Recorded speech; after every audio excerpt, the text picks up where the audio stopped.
जब हमारे अंदर दुख आता है किसी भी प्रकार का, तो हम क्या करते हैं, हे ब्रह्मांड जी, हे शंकर जी, हमको बचाओ, हमको बचाओ। हम इनका नाम ताप करते हैं, इनका नाम ताप करते हैं, हम करते हैं ना। यानी कि पानी की बाल्टी उठा के इन डालियों में डाल रहे हैं, टहनियों में। डालनी कहाँ चाहिए पेड़ के भाई? इसको भूल गए तो रस कहाँ से मिलेगा?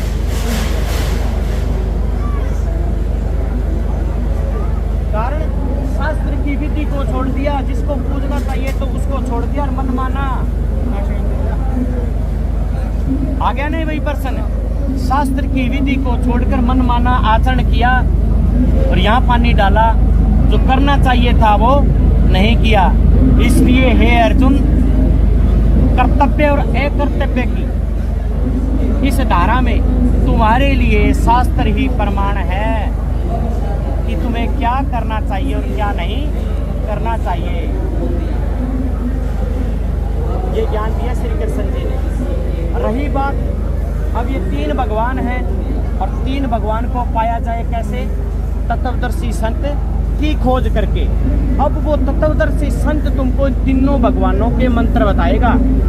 जब आप श्रद्धापूर्वक यह कहोगे कि हे परमात्मा, मेरे को मनुष्य जन्म मिला है, दाता मेरा भी मोक्ष हो, आप भली भांति इन संतों की शरण में जाओगे, दंडवत प्रणाम करोगे, तो ये तत्वदर्शी संत तुम्हें परमात्म तत्व का ज्ञान कराएंगे, यानी कि वो मोक्ष मंत्र देंगे। और वो मोक्ष मंत्र है कौन से, ये भी देखोगे।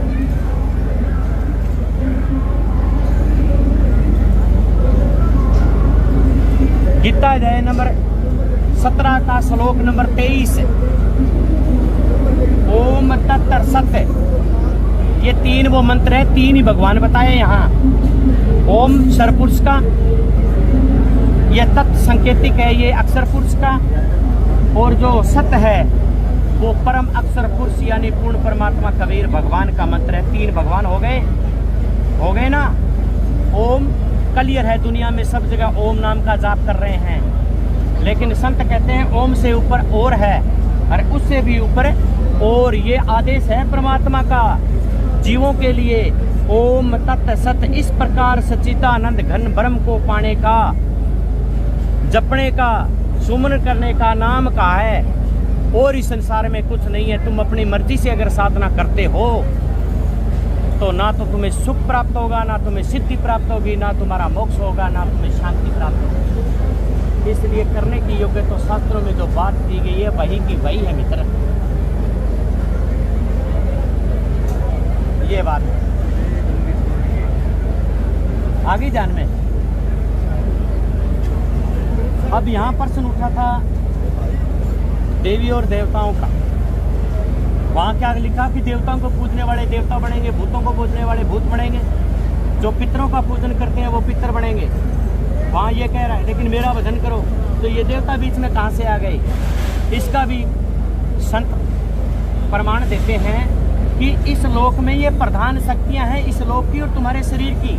5 तत्वों का शरीर है, 5 तत्वों के अंदर इन देवताओं का वास है। और जब हम शरीर को छोड़ करके, शरीर को त्याग करके चलेंगे तो देवताओं के राज्य से होकर गुजरेंगे, इन लोकों से होकर गुजरेंगे, तो इनकी कमाई भी देनी जरूरी है। लेकिन यहाँ इस तस्वीर में सबसे पहले गुरु और भगवान की फोटो लगाई गई है और लास्ट में कबीर परमात्मा की फोटो लगाई गई है, क्योंकि ये पूर्ण परमात्मा है और ये गुरु और भगवान है, बीच का ये मैटर है। ये प्राप्त कैसे होगा ये मैटर? इसलिए कबीर साहब कहते हैं, संत प्रमाण देते हैं कि गुरु और गोविंद दोनों खड़े और किसके लागू पाए, और बलिहारी गुरु आपने जो गोविंद दियो मिलाए।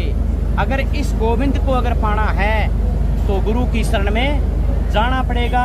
यह बात श्री कृष्ण अर्जुन को बता रहा है गीता अध्याय नंबर 1 के श्लोक नंबर 15 के 4 तक। तत्वदर्शी संत की तू खोज कर उसकी शरण में जा, इसकी शरण में जाएगा तो तुम्हें परमात्म तत्व का ज्ञान कराएंगे और तुम्हें मोक्ष को प्राप्त कर देंगे। जो गीता अध्याय नंबर 18 का श्लोक नंबर 5 बोल रहा है कि सर्व भाव से सर्व धर्मों का परित्याग करके है अर्जुन, तू उस परमेश्वर की शरण में जा जहाँ जाने के बाद साधक संसार में कभी लौट कर नहीं आता, अथवा मोक्ष प्राप्त करता है और सदा सदा के लिए जन्म और से छुटकारा पा जाता है, सनातन सुख को प्राप्त करता है। ए भाई, अब मंदिर मस्जिदों को छोड़कर तू गुरु की शरण ग्रहण कर। ये ज्ञान है मित्र। अगर आपको ये देखना है कि कबीर भगवान है या नहीं, परमात्मा साकार है या नहीं, तो हमारे पास 4 वेद लिखे हुए हैं। चारों वेदों के अंदर परमात्मा जीवित है, साकार है, मनुष्य सदृश है। उसके बाद में हमारे पास बाइबल रखी है, बाइबल भी ये बात बोल रही है। कुरान शरीफ रखी है, वो भी कबीर का इशारा कर रही है। उसके बाद में गुरु ग्रंथ साहिब रखे हैं, वो भी इशारा कर रहे हैं। और हमारे जितने भी सतग्रंथ हैं वो यहाँ इस मेज पर मालूम आपको पड़े हैं, सब एक ही तरफ इशारा करते हैं कि वो पूर्ण परमात्मा कबीर है। उसकी पूजा कर, मत भटक मेरे भाई, मत भटक।